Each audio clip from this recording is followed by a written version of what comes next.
Until Wednesday night, you have plenty of time to get ready for what's coming, and it potentially could be severe weather. Here's the midweek storm breakdown. We've got the timing Wednesday afternoon right through Wednesday night as it approaches. Could last as long as Thursday for places like the Southern Plains into the Mississippi Valley, and the possible impacts, hail, damaging winds, and even tornadoes will be included in this. It's a major pattern change that's allowing this to happen. Big dip in the jet stream is allowing the cold air to infiltrate, and as it spreads across the country, low pressure system is going to develop. In fact, right here, where we've been talking about that extremely dry air just into West Texas, it's creating fire dangers. That's the low pressure will start to set up in a boundary between that cold air working its way in and the warmth that we've got from the south. Of course, the Gulf will open up and fuel these storms, bringing in lots of moisture.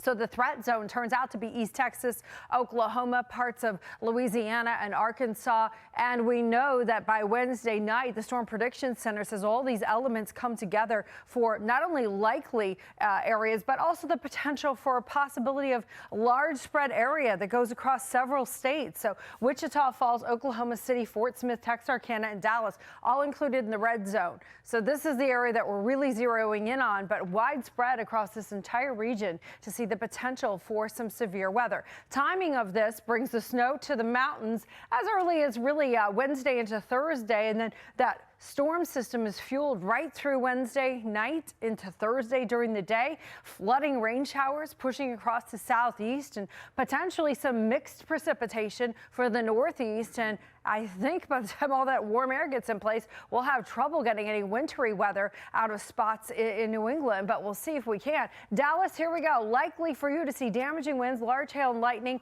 It's possible to see tornadoes and also flash flooding during this storm. We'll be watching this very carefully. We talked about the Wednesday zone for the Storm Prediction Center. Likely, Craig, this could be expanded by the time we get later into the week, also including Thursday.